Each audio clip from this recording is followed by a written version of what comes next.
Um,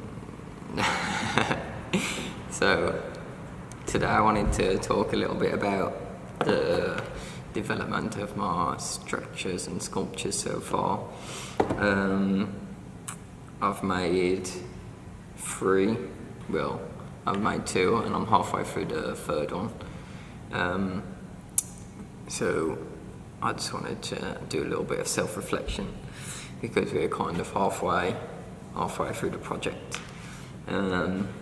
So I wanted to start by looking at the small sculpture, which was the first one that I made, and then I used to redesign and rework all my other sculptures, so it's been based around this small one. Let's try and get this close to the camera.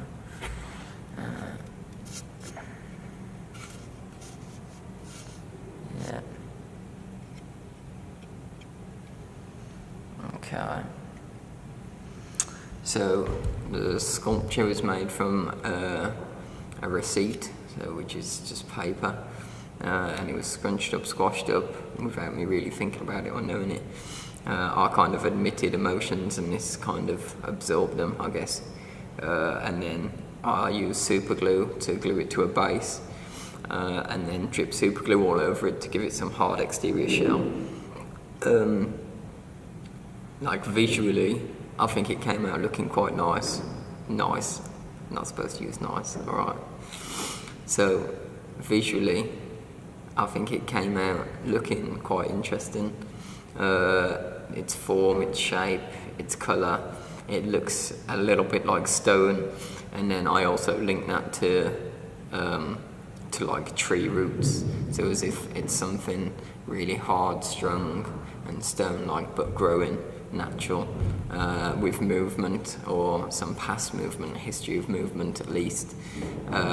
It's got layers, textures, different curves and angles. It kind of like comes out of like in different places, but then merges in the same place again.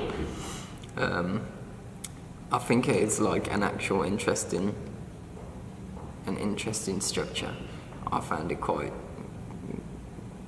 pleasing to look at. It's still interesting to look at for me.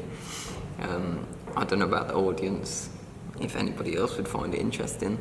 I guess it's all on opinion. It's been in the exhibition for small. I exhibited it.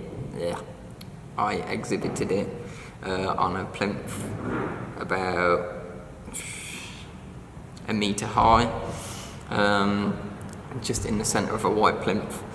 Even though this is taken away from its context a little bit, I wanted people to look at it. I wanted them to see the kind of the details, and kind of get there, like pose the question of what their emotions would look like if their emotions took physical form like this. What their emotions would look like in terms of colour, shape, texture, design, setting, material. So to do that, I needed it to be somewhere that the audience could see. So that's why I decided to put it in the middle on a plinth.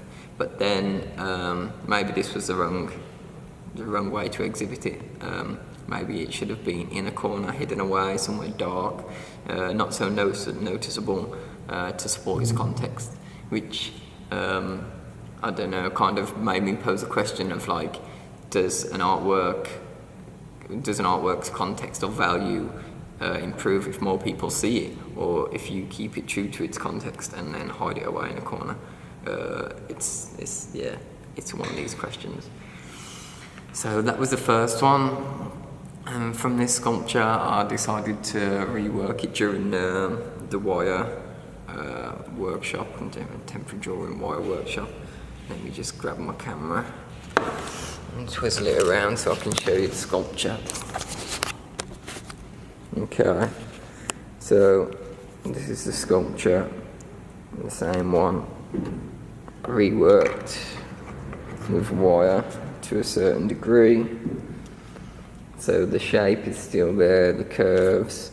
I tried to give it a little bit of like 3-dimensional value by adding thick wire in and also bending it out to give the curves different line, just to give it a little bit of depth, a little bit of texture. So this one was quite interesting to work with. I've never really worked with wire before. I didn't have any of my own resources. I just used what was available in the classroom. There's two different types of wire. There's a thicker wire in the middle, which creates the base and the core structure, and then there's a thinner wire on the outside, which creates the lines and like the body of the sculpture, which it's easier to work with. It's easier to bend and manipulate into the shapes that you want it to be, and the lines that you want to give with the wire. So the wire was interesting because you could layer it up, and kind of by observing the original sculpture, you were able to create similar lines and give it similar depths. The only problem is maybe I could have used different size wire at different parts of the process, just to give it a little bit of extra body, and to create different size lines to draw with the wire. Also, the base of the sculpture was kind of like, it was just thrown together. There's no real thought into it. I just tried to make it look as interesting as possible, because originally I just put it on a flat wooden base, just to provide a platform for the sculpture to stand on whilst we're still working and drawing the lines with it. I think it was an interesting material to work with. It's the first time I've worked with it. It's very, very not participatory. Like, you have to get very involved in the wire, in the base, in the shaping, the bending, putting it all together. It was definitely an interesting experience for me. I want to work with wire in the future. And the original wire drawings that I did were a little bit different from this. They were more separate, and then I put them together as a piece, so I'd like to try that again. And maybe I need to think about a different base for this sculpture, something that's a bit more relevant to the a bit more relevant to the structure itself. However, I like to use materials that I find that are accessible and that are free. I'm a big fan of reusing and trying to create ideas that are environmentally friendly and have some kind of positive impact attached to it. So by using this piece of wood, which is just reused and recycled, it allowed me to stay true to who I am as an artist and as an individual, and to kind of help to reduce environmental impact without trying to use additional material that might cause harm or damage or something like this. But if I can find another base that's interesting, then maybe the sculpture will have more value. Maybe I'd believe, or maybe I'd appreciate it a little bit more. But as of, I'm not to find a sculpture. The base, I also added these extra wooden pieces onto the base, which I'll talk about in a moment, but they were just recycled and reused from downstairs. And I just put them on last minute to try and give the sculpture a little bit of, make the base a little bit more interesting than just a wooden one. However, this might take away from the sculpture itself. Maybe it reduces its value or takes away some of the impact that the sculpture holds within its own form. So this is something to contemplate in the future for future art pieces. This piece was exhibited at the Night School exhibition on a small plinth, maybe